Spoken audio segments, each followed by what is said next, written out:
Geometry Dash. Vous connaissez sans doute ce jeu, ou peut-être pas, mais en tout cas, je me suis donné comme objectif de le recréer. Mais avant, laissez-moi vous expliquer en quoi consiste ce jeu. Geometry Dash est un jeu de type runner développé par Robtop Games et il est sorti le 13 août 2013 sur iOS et Android. Dans ce jeu, le joueur incarne un cube qui ne fait qu'avancer et il peut le faire sauter pour éviter les divers obstacles qui se présentent à lui. En plus de recréer ce jeu, j'ai voulu ajouter juste un niveau qui se génère à l'infini. Je peux donc commencer par créer un projet nommé Geometry Dash. Mais attends, si ça se trouve, Robtop Games, ils vont savoir que j'ai volé le nom de leur jeu. Pour éviter tout problème, j'ai appelé mon jeu Geometry Crash. Ça ressemble pas du tout à Geometry Dash. Pendant que le projet était en train de se créer, j'ai réalisé quelques textures sur GIMP. J'ai fait le joueur, le sol et les pics. Une fois que j'ai fait ça, j'ai pu commencer le projet. Hein? Quoi? C'est toujours pas fini?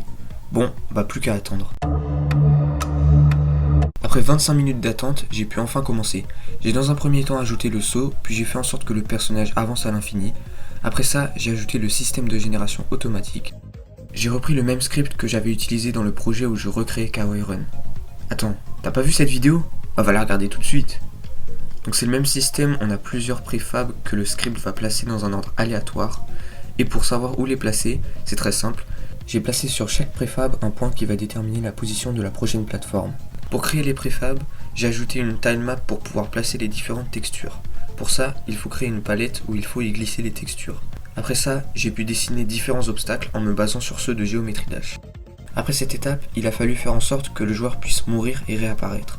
Pour ça, je vérifie si le joueur entre en collision avec un pic ou un mur, puis si c'est le cas, je le fais disparaître en faisant une explosion de particules.